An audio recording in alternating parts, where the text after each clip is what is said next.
Though thin and weak, the chrysanthemum inevitably will bud. This petty but powerful three-line poetry is written by Matsuo Basho, considered a haiku master. Now, what is a haiku? Haiku is a Japanese style of poetry named and formalized by Masao Shiki, a Japanese poet from the 19th century. The term haiku combines hai, which means amusement or being playful, and ku, which means a phrase reflecting its root in both playfulness and conciseness. They are three-line, unrhymed, seven-syllable format which focuses on nature imageries, which translates into human experiences. Before we delve further, hello and welcome to the fifth episode of Elias and Conversations. To focus more on this exceptional style of poetry, which has caught the fancy of the literary world, let me welcome my friends, Priyanka Srivastava joining me from Singapore, Somsubhra Banerjee from Bangalore, and Lubna Yusuf from Mumbai. Hello, Priyanka. Hello, Lubna. Hello, Hi, Shom. Marina. Hi. Wonderful to see you all Florina. Hi, again. Priyanka. Hi, Lubna. Yes, hi. Yes, So as nice to always, be back. Absolutely. good It's to see always a everyone. pleasure these Yes, evenings, when we meet and talk about poetry and correct. read our poetry. Okay, so let me start with Priyanka. Priyanka, you told me you started with writing micro poetry, and then you shifted to writing, longer versions and small essays. Then you have come back to haiku again because we needed this for our episode. So tell us a little about this, going to and fro, and how did you enjoy coming back to your older style?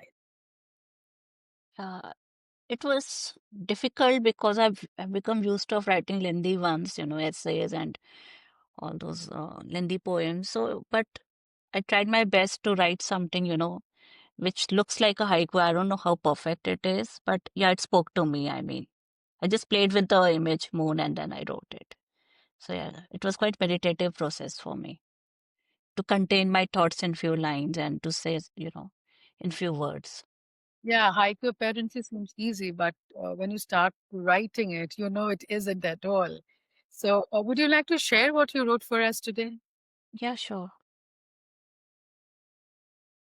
Just start. It's a three stanza haiku. Hold me like the moon, be the sky to my restless mind. Love me in rhyme. Read me like a verse written softly by the stars. Bring me back to life. Speak with silent eyes. Love me without a single word, just quiet heart. Absolutely lovely imageries. I could see a lot of things, just floating around my eyes. Uh, Lubna, what do you think about her poem? You're in a haiku Yes, almost. yes. Yes, So I feel that it has that quality of taking you to another place of minimalism, as well as opening your imagination to as if you're entering another frame. So I think very well done. I especially like the last line also. Uh, so I really Quiet like heart. Yeah, why. okay. Thank And you. for a longest possible time, I thought that 575 syllable has to be like, like a mathematics. But recently I'm learning it is not that. You just have to up the moment and use brevity, just minimum words and maximum image. And this is as it is difficult, I think it's challenging, as it is interesting to write one. So Shom, what do you think about Priyanka's haikus? yeah, I think the imagery was super good. So, as I think you are also mentioning, right? So, when I was hearing it, I was kind of connecting the dots and going through those words. So that's the beauty of haiku, I guess.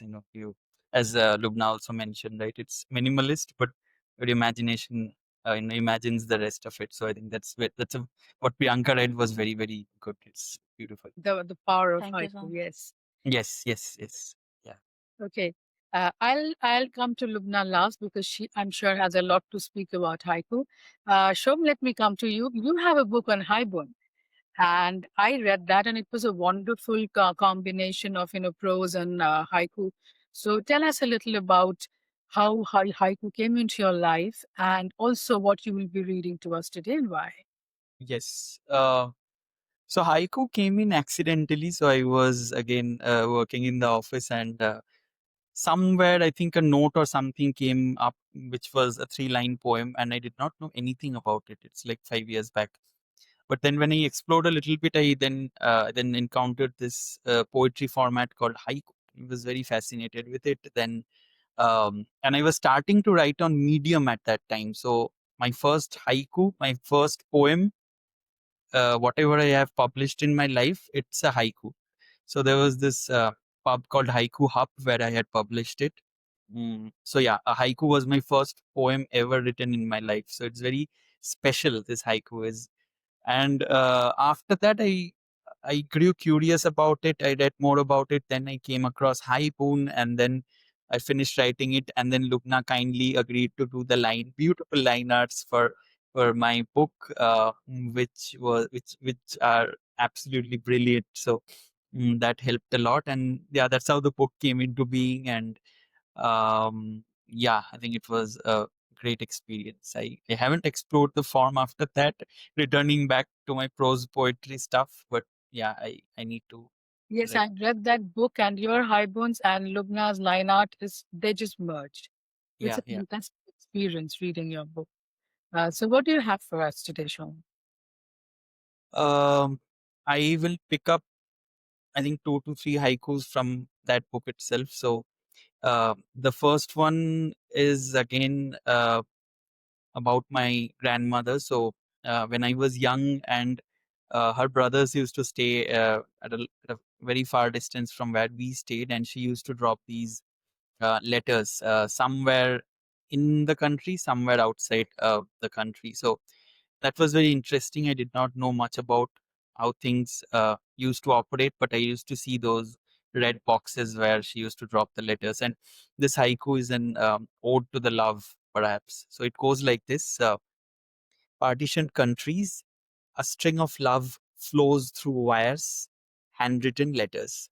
So, yeah, I think this, I tried to capture the love she had for her brother and vice versa. So, yeah, that was one haiku that I had in mind to read today. And the other one, again, it's like when I was young and my dad used to return from office, I would be sitting there from 5 o'clock. He used to come by 8:30, but I'll just sit there in the gate and waiting for him. And my mom used to say, come in, have some food or whatever. But I used to sit there. So uh, this haiku, again, it took me back to those days, and from those memories, this haiku came into being. Um, I mean, these are not classical haikus, but yeah, it's just interpretation. So uh, clinking metal gates, footsteps slowly approaching. Finally, dad's home.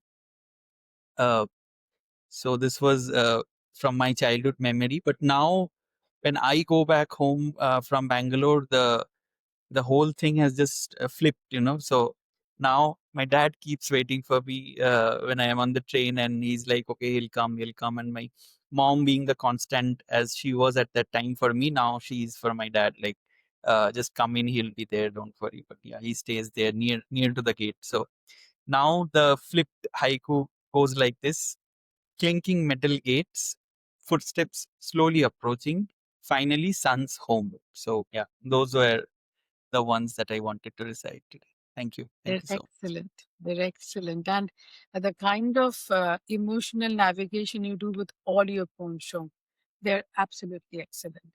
And especially your handwritten letter in the first haiku uh, is Yes. is tremendously catchy, and it just makes it a perfect haiku because you were talking about they may not sound very classic, but what I'm realizing that I've gone back to haiku and trying to learn it the way it is. Mm-hmm. People who are dealing with haiku now, they're talking about it. There's nothing very conservative about haiku. They're trying to evolve this style, and what is working now is it touching the reader? Mm-hmm. It doesn't have to be a 575. It doesn't have to be this many words, or it doesn't have to have those typical structuring. But what people are actually hopping on is it emotionally connecting?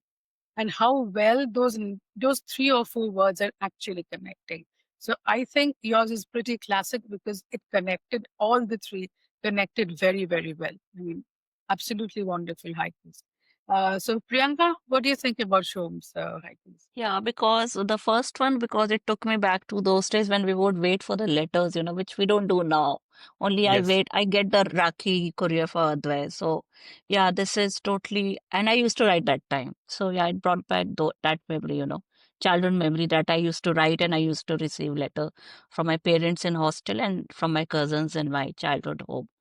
So, yeah, those days are gone, Yes. but yeah, it made Yeah, me those days are nostalgic for gone. those. Those are And even the footsteps also, it has a memory for me because we wait now. Like I wait for my husband or my son. Childhood we used to wait for my parents or so both took me back to those days which I've lived, and it's there in my memory. Obviously, letters and Hmm. footsteps and wait. So yeah, it's nice. I could Yeah, relate to Shom it. has a knack of connecting with Yeah, the his nostalgia. emotions. Yeah, Perfectly he connects with the reader's emotions.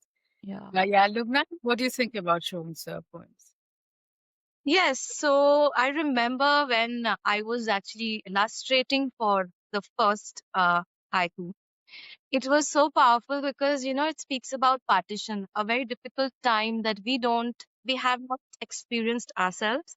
So what is and what our elders, they speak about it, they share about it, but there is a kind of a closure. There's not a proper closure to it. Like the pain is there because they could not deal with it, current, and they're actually processing it still.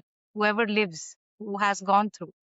So that haiku really captured it very well. That how the grandmother used to wait for the brother, and just that letter brought back that that presence. So it's so beautiful as well. It's so sad, like how what we have gone through. So I had a tough time illustrating it because I wanted to really capture that emotion.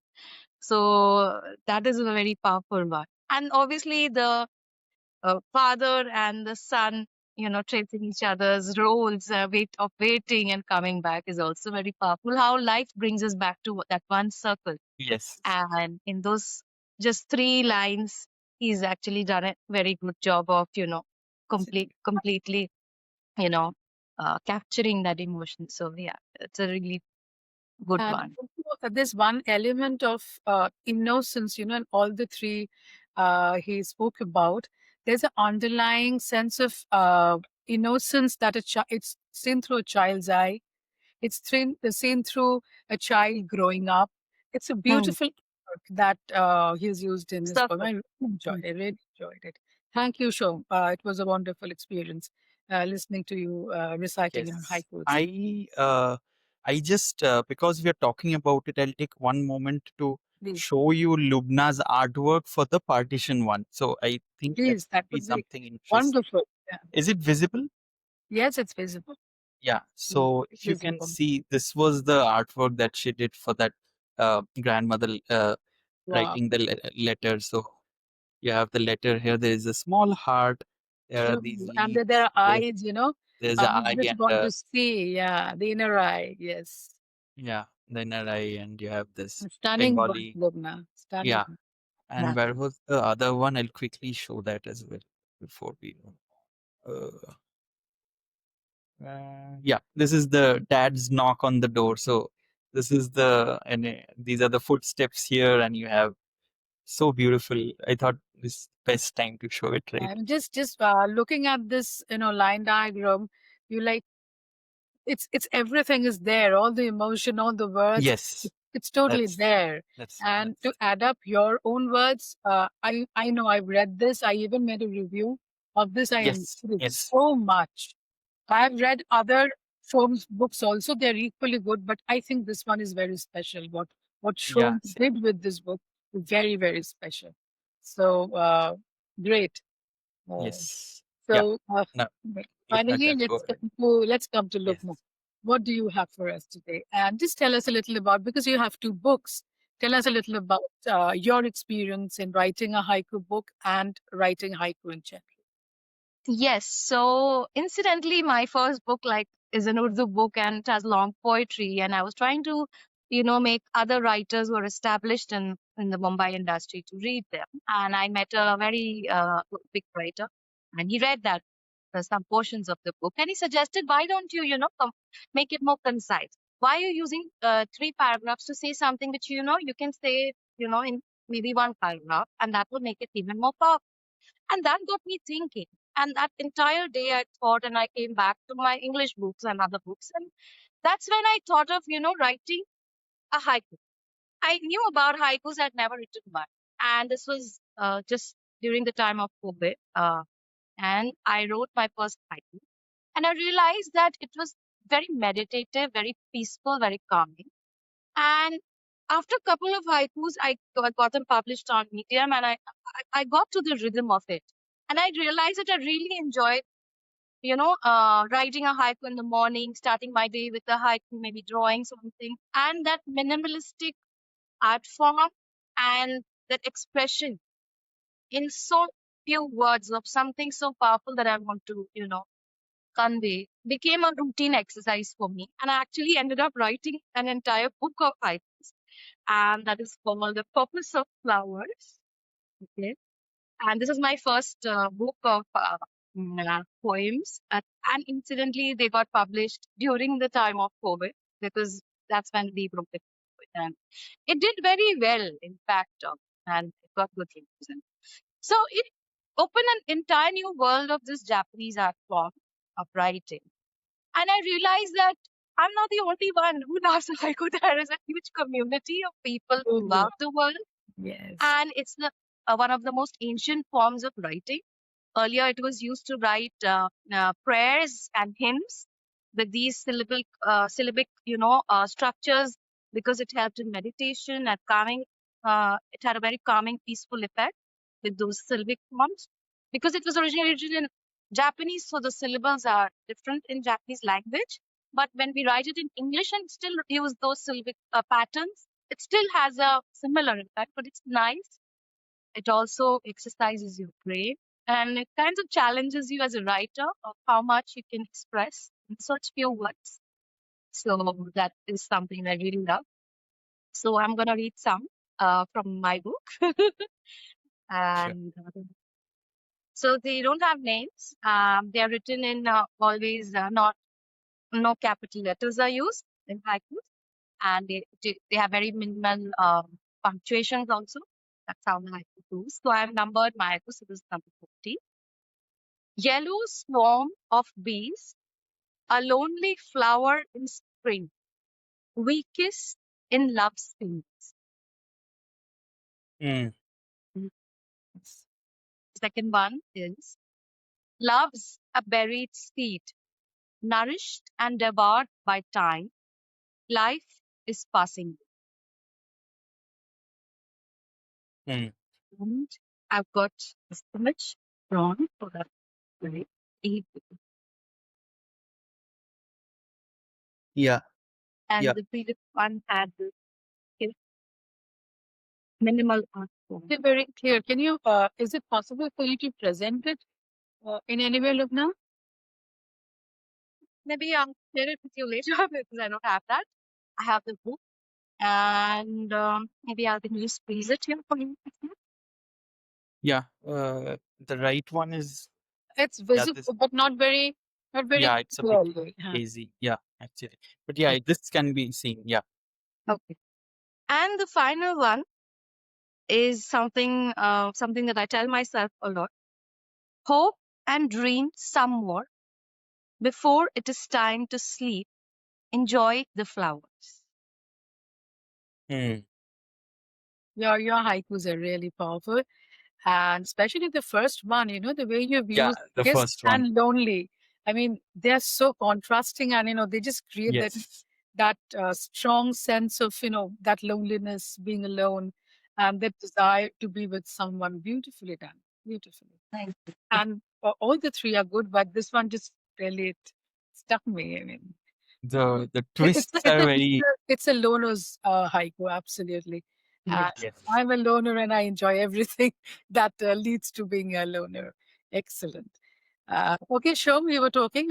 You wanted to say Yeah, I something? think the last line, the twists, Yeah. and the twists that are there, that's very Yes. like, okay, you're like, okay, line one, nice, line two, oh, very nice. And the third line, oh, like, If I think Lubna will correct me if I'm wrong, it's called KG, right?